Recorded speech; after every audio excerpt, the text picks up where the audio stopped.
Skill development కేసులో TDP అధినేత దాఖలు చేసిన క్వాష్ పిటిషన్పై సుప్రీంకోర్టులో విచారణ ప్రారంభమైంది. ఇక చంద్రబాబు తరపున హరీష్ సాల్వే, సిఐడి తరపున ముకుల్ రోహత్గి సుప్రీంలో వాదనలు వినిపిస్తున్నారు.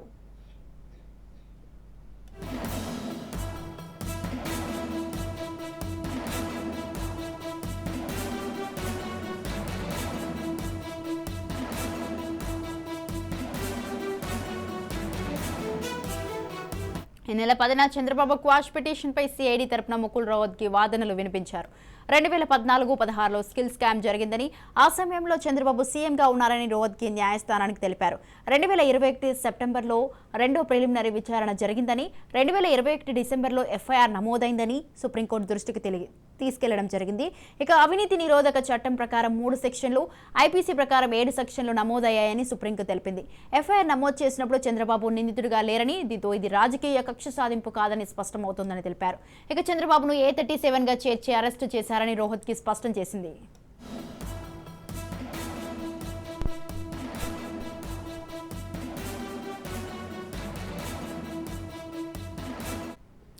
ఇక చంద్రబాబు తరపున హరీష్ సాల్వే ఈ నెల 10న సుప్రీంకోర్టులో వాదనలు వినిపించనున్నారు.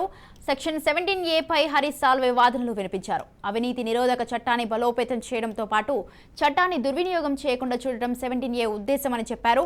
ఇక 17A చట్ట పరిధిలోని అంశాలు కోర్టు ముందు ఉంచిన సాల్వే, యశ్వంత్ సిన్హా కేసులో రఫేల్ కొనుగోలు తర్వాత దాఖలైన కేసులపై వచ్చిన తీర్పులను హరీష్ సాల్వే ఉదహరించారు.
ఇరుపక్షాల వాదనలు కొనసాగుతున్న క్రమంలోనే సుప్రీం ధర్మాసనం కీలక వ్యాఖ్యలు చేసింది.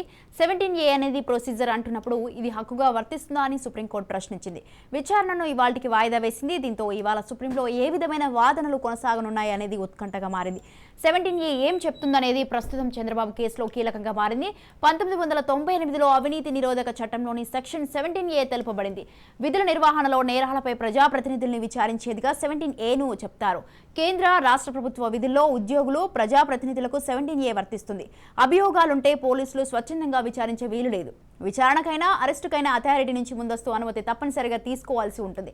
గతంలో అనేక తీర్పుల్లో 17A వర్తింపును సుప్రీంకోర్టు ప్రస్తావించింది. ప్రతి సందర్భంలోనూ అనుమతి ఉండాలని లేదని తెలిపింది. దీంతో చంద్రబాబు లాయర్లు ప్రధానంగా 17A పైన దృష్టి పెట్టారు. రైట్, ఇక ఇదే విషయంపై మరింత సమాచారాన్ని అందించడానికి మా ప్రతినిధి గాలిబ్ ఫోన్ లైన్ లో ఉన్నారు. గాలిబ్, సుప్రీంకోర్టులోని చంద్రబాబు క్వాష్ పిటిషన్ పై విచారణ ప్రారంభమైంది. ప్రస్తుతం ఇటు సిఐడి తరపున న్యాయవాదిగా ఉన్న ముకుల్ రోహత్గి తన వాదనలు వినిపిస్తున్నారు. ప్రధానంగా 5 సంవత్సరాల క్రితం ఇందుకు సంబంధించిన కేసుకు సంబంధించిన విచారణ ప్రారంభమైతే ప్రస్తుతం ఎఫ్ఐఆర్ నమోదు చేయొచ్చు అనే దానిపై కూడా తన వాదన వినిపిస్తున్న పరిస్థితి కనపడుతుంది. ప్రధానంగా ఈ నెల 9, 10 ఈ 2 రోజుల పాటు ఈ క్వాష్ పిటిషన్ కి సంబంధించిన 4, 5 మొత్తం 5 రోజుల 4వ తారీఖు, 5వ తారీఖు ఈ 2 రోజులు చంద్రబాబు క్వాష్ పిటిషన్ పై వాదనలు జరిగాయి. తొలి 4వ రోజు తొలి రోజు చంద్రబాబు తరపున హరీష్ సాల్వే తన వాదన వినిపిస్తే ఆ తర్వాత ముకుల్ రోహత్గి తన వాదన వినిపించారు. ప్రధానంగా 17A మీదే ఇరుపక్షాలకు సంబంధించిన వాదనలు జరిగాయి. ఖచ్చితంగా చంద్రబాబుకు 17A వర్తిస్తుంది అనేది మాత్రం హరీష్ సాల్వే తన వాదన వినిపించారు. దాంతో పాటు గతంలో వచ్చిన జడ్జిమెంట్లు కావచ్చు, ఇతర కేసులకు సంబంధించిన అంశాలను కూడా సుప్రీంకోర్టు ధర్మాసనం దృష్టికి సాల్వే తీసుకెళ్లడం జరిగింది. ఇంకా రెండో రోజు ఈ నెల 5వ తారీఖు నుంచి కూడా ముకుల్ రోహత్గి తన వాదనలు వినిపిస్తూ ఉన్నారు. ప్రధానంగా చంద్రబాబుకు సంబంధించిన కేసుపై 17A వర్తించదు అనేది మాత్రం చెప్పే ప్రయత్నం చేశారు. దాంతో పాటు ఈ కేసుకు సంబంధించిన విచారణ ఎప్పుడు ప్రారంభమైంది, ఎప్పుడు ఈ కేసుకు సంబంధించి సిఐడి ఇన్వెస్టిగేషన్ సందర్భంగా ఎటువంటి సాక్ష్యాలు సేకరించిన దానిపై కూడా పూర్తి స్థాయి సమాచారాన్ని, దానికి సంబంధించిన డాక్యుమెంట్లు కూడా సుప్రీంకోర్టుకు రోహత్కి అందజేసిన పరిస్థితి కనపడుతుంది. ఈ నేపథ్యంలోని ఈ కేసుకు సంబంధించి మరింత విచారణను జరిపేందుకు ఈ రోజుకు సుప్రీంకోర్టు వాయిదా వేసింది. కొద్దిసేపటి క్రితం అంటే మధ్యాహ్నం 2 గంటల ప్రాంతంలో సుప్రీంకోర్టులోని త్రివేది ధర్మాసనంలోని ఇద్దరు న్యాయమూర్తుల ఆధ్వర్యంలోని ప్రస్తుతం కేసు విచారణ ప్రారంభమైంది. ఇటు సిఐడి తరపున న్యాయవాదిగా ఉన్న ముకుల్ రోహత్గి తన వాదనలు ప్రస్తుతం వినిపిస్తూ ఉన్నారు. ఏదైతే ఉందో చంద్రబాబుకు సంబంధించి స్కిల్ స్కామ్ కేసులోని 5 సంవత్సరాల క్రితమే విచారణ అయినా సరే ప్రస్తుతం FIR నమోదు చేయొచ్చు చంద్రబాబు మీద అనే దానిపై కూడా ప్రస్తుతం తన వాదనలతో పాటు అందుకు సంబంధించి కీలక డాక్యుమెంట్లు, అందుకు సంబంధించిన సాక్ష్యాలను ప్రస్తుతం న్యాయస్థానం ముందు ఉంచినట్లుగా తెలుస్తుంది.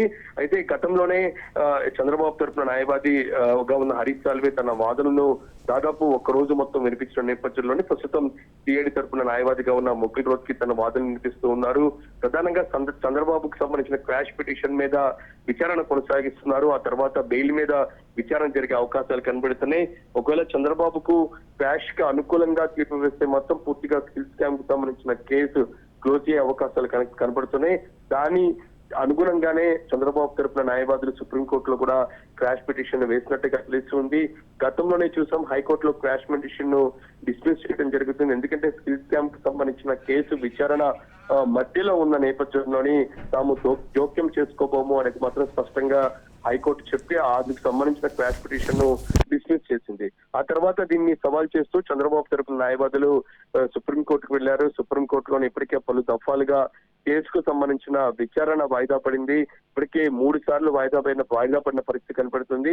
ఈ రోజు విచారణ మధ్యాహ్నం 2 గంటలకు ప్రారంభమైంది. పూర్తిగా ఈ సుప్రీంకోర్టు క్వాష్ పిటిషన్ మీదే చంద్రబాబు తరపు న్యాయవాదులు పూర్తిగా బేసే ఉన్నట్లుగా తెలుస్తుంది. చంద్రబాబు కూడా ఇప్పటికే చాలా ఆశలు పెట్టుకున్నారు.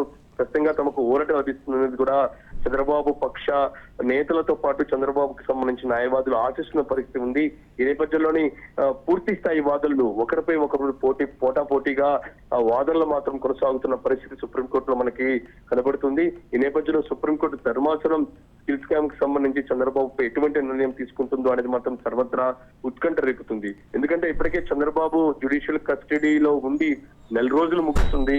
గత నెల సెప్టెంబర్ 9వ తారీఖున ఆయన జ్యుడిషియల్ రిమాండ్ లోకి వెళ్లారు. ఇప్పటికే 4 రోజులు ముగుస్తున్నా సరే దీని మీద ఎటువంటి నిర్ణయం తీసుకోకపోవడంతో పూర్తి ఆందోళనతో తెలుగుదేశం పార్టీ కేడర్ ఉంది. మరో పక్క చంద్రబాబు ఆరోగ్య సమస్యలు తలెత్తుతున్నాయి కోర్టులోని జైల్లో అనేది మాత్రం ప్రధానంగా తెలుగుదేశం పార్టీ ఆరోపిస్తున్న తరుణంలోని సుప్రీంకోర్టులో విచారణ చాలా కీలకం కాబోతుంది. ప్రస్తుతం సుప్రీంకోర్టులో వాదనలు కొనసాగుతున్నాయి. ఈ సిఐడి తరపున న్యాయవాదిగా ఉన్న ముకుల్ రోహత్గి తన వాదనలు మాత్రం ప్రస్తుతం కొనసాగిస్తూ ఉన్నారు. Right, thank you Ghalib, thanks for the details.